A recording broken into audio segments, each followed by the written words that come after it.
ডেঙ্গুর ভয়াবহ অবস্থা উত্তর দিনাজপুর জেলায়। এবার এক সপ্তাহে প্রায় 40 জন ডেঙ্গুতে আক্রান্তর ঘটনা ঘটল রায়গঞ্জের সুভাষগঞ্জ এলাকার কোদগ্রামে। কোদগ্রামের বিস্তীর্ণ এলাকার মানুষ ভুগছেন জ্বরে।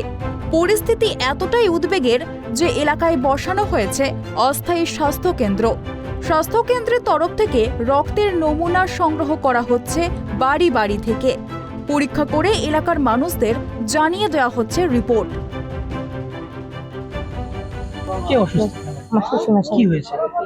ডেঙ্গু প্রথমে জ্বর হয়েছিল, তারপরে স্বাস্থ্য দপ্তর থেকে রক্ত পরীক্ষা করা হয়েছিল ডেঙ্গু, তারপরে ধরা পড়ছে ডেঙ্গু। তারপরে হসপিটালে বৃহস্পতিবার রাতে ভর্তি করা হয়েছিল। তো ওখানে ওই জ্বর ছিল, খুব শরীর খারাপ হয়ে গেছিল, অবস্থা খারাপ হয়েছিল।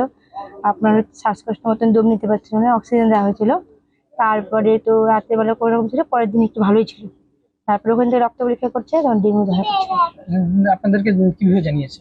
আমাদের ফোনে জানিয়েছি, আমার হাজবেন্ডের ফোন এসেছিল, ওখানে জানিয়েছে যে এরকম ডেঙ্গু ধরা পড়ছে। তারপরে প্রশাসন থেকে কোনো রকম ব্যবস্থা নিয়েছে?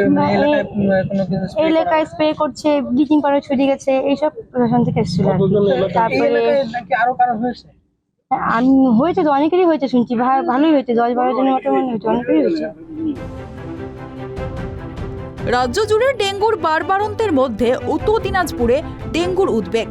রায়গঞ্জের মারাইকুড়া গ্রাম পঞ্চায়েতের কোদগ্রাম এলাকায় এক সপ্তাহে ডেঙ্গুতে আক্রান্ত হয়েছেন প্রায় 40 জন, যা স্বাভাবিকভাবে চিন্তায় ফেলেছে এলাকার বাসিন্দা থেকে স্বাস্থ্যকর্মীদের মধ্যে।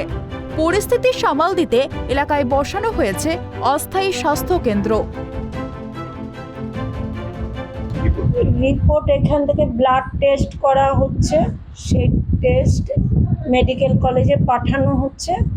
ওইখান থেকে যাদের পজিটিভ তাদের নামটা আসছে, পরে আমরা পেশেন্টদেরকে জানিয়ে দিচ্ছি যে আপনার ডেঙ্গু হয়েছে। 40 কত হয়েছে? 40-40-এর বেশি হয়ে গেছে। এই এরিয়াটা যেহেতু আর কি একে তো ঘিঞ্জি পরিবেশ, তারপরে হচ্ছে জল জমে যাচ্ছে।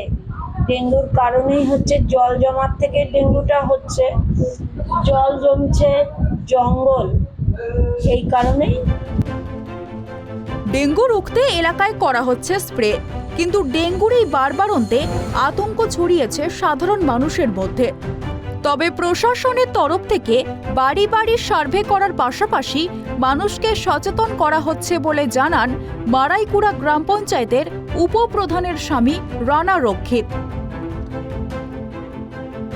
আমাদের এই 62 নম্বর বুথে প্রচুর পরিমাণে ডেঙ্গুতে পজিটিভ আছে রিপোর্ট। এখানে রেগুলার আপনার স্বাস্থ্য পরীক্ষা হচ্ছে, তাতে ওই আপনার পজিটিভ কিছু পাওয়া যাচ্ছে। তার জন্য আমরা প্রধানকে জানিয়েছি, ভিডিওকে জানিয়েছি, সিএমওকে জানানো হয়েছে, সে আসছিল এবং উপযুক্ত তারা ব্যবস্থা করছে। এবং ভিআররা আছে, প্রতিনিয়ত স্প্রে করছে, জঙ্গল পরিষ্কার হচ্ছে, টেস্ট হচ্ছে প্রতিনিয়ত।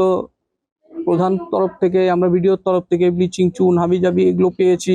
মশা মারার কামান টামান ওরা আরো আজকালের মধ্যে পাঠিয়ে দিবে, সাহায্য করবে। আরো বিগত কয়েকদিনে কতজন আক্রান্ত হয়েছে?